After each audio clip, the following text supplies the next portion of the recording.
Hey folks, welcome back to Game Geeks. I'm your host, Kurt Wiegel. Today, a very special episode. The long-awaited Pathfinder core rulebook. Ladies and gentlemen, we reviewed the beta test of this game some time ago, several episodes ago, and I liked it a lot then. And I since reviewed 4th edition and referenced the fact that I like Pathfinder more. And boy, did I get some fun emails about that one. It was, Kurt, thank you for your opinion. It's wise and insightful. Kurt, we trust that you know what you're talking about and that you're not just a dirty shill for Paizo. We think that's awesome. Kurt, we really like you. I got none of those. You know what I got? Pathfinder sucks. We hate you. 4th edition is God. But this isn't a review of 4th edition, and this is not my therapist's couch. What this is a review of the full version that I have right here, ladies and gentlemen, that I have my sweaty little palms on, of the full version of Pathfinder. As you can see, this is a considerable tome. This is not for the faint of heart or weak of arm. I believe the last time I made that reference was back in the Guardians of Order production of A Song of the a Game of Thrones role-playing game. That's back in the early episodes, which are now available to purchase on DVD. Take a look at the website, seen here, so you can go get yourself a copy today. What is Pathfinder, the role-playing game? The full version we have here. Honest to goodness, folks, I like to describe this as Dungeons & Dragons 3.75. This takes the 3.5 rule books and cleans them up a bit. It adds some very useful facts, some data, changes some stuff. I'll get into all those things in a little bit. Cleans up a lot of the rules. Grappling is no longer useless as it was in 3.5. Updates the races, the spells, all of it. Let's get into the aesthetics of the book first, then we'll get into kind of the meat of the book itself. This is it is a gorgeous book. The cover art itself, fantastic, very evocative of a setting, great of a fantasy game. The interior is full color. It has gorgeous artwork, very nice borders.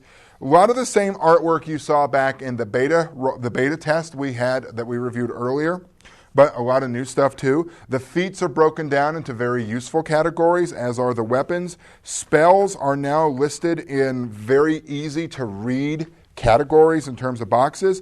This book itself is not just a player's handbook, all right? This book is a combination player's handbook dungeon master guide. A lot of what you would normally get in a DMG, things like traps, magic items, treasure, etc., are also contained in this one book. The one thing this is missing is a bestiary. Now, as of the time of this filming, it has been announced that the bestiary would be released in September, whereas this is getting an early August release. So it's right on the heels of each other. So you don't have to go too long without a bestiary if you really want to play Pathfinder. One of the nice things about Pathfinder is it's fairly backwards compatible with 3.5. That you could really kind of say, okay, shave this off, put this back in, and I got my 3.5 game back.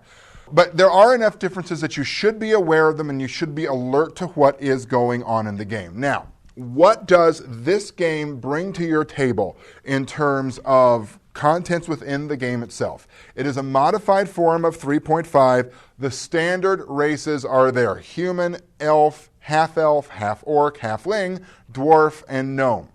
So the standard D&D races that you recognize, that we've all known for years and years and years. 4th edition, I'm looking at you again. The standard classes are contained therein as well. So you've got things like your fighters, your rangers, your paladins, your wizards, sorcerers, thieves, bards. It's all there. Everything you're used to from your 3.0 or 3.5 game, still here. Then it goes into the feat selections, or your standard operating procedure of feats in terms of how you get them. Each class is slightly different, though. In my opinion, the classes have been turned up a bit. A lot of them are more powerful than they were, but a lot of it's also been simplified. For example, the Druid lays out very nicely some of the wild shape stuff. In terms of, you're not really confused. How long does this last? What do I do? I don't get it. What can I turn into? It's all there for you, and it's all laid out in a very nice, straightforward fashion. What else do I like about this book? I like a lot about this book, if y'all want God's honest truth here.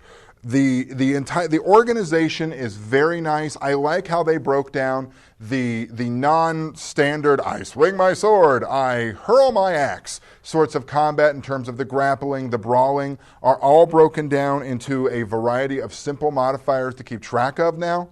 There's a very useful index at the back. I can thumb through this book all day. Honest to God, folks. It's a lot of fun. The art inside is very evocative of a fantasy game. I forswore D20 a long time ago that I really didn't want to play a D20 game again, let alone something as complicated as Dungeons & Dragons or something of its ilk. And I got to tell you, a lot of this art makes me go, wow. I could really do this. I could run this. I want to run this game in this system just because it makes me think, oh, now that's really awesome. So overall, this is a fantastic update of Dungeons & Dragons. It is definitely its own game. Don't think of this as 3.75, even though that's how I refer to it. It is its own game that is well worth your attention if you're dissatisfied with 4.0. If you didn't really like what they did there, and here, me, anyone else? I know there's some of you that are watching that feel that way, but you liked 3.5 and you liked your Dungeons & Dragons experience, this is a book for you to get your hands on. This is sort of a preview edition. The book itself launches on August 13th, I believe, of 2009. We are filming this before that, so get out there, get your hands on this. It is worth a look. It is worth your time. For Game Geeks, I'm your host, Kurt Wiegel. Good day and good gaming.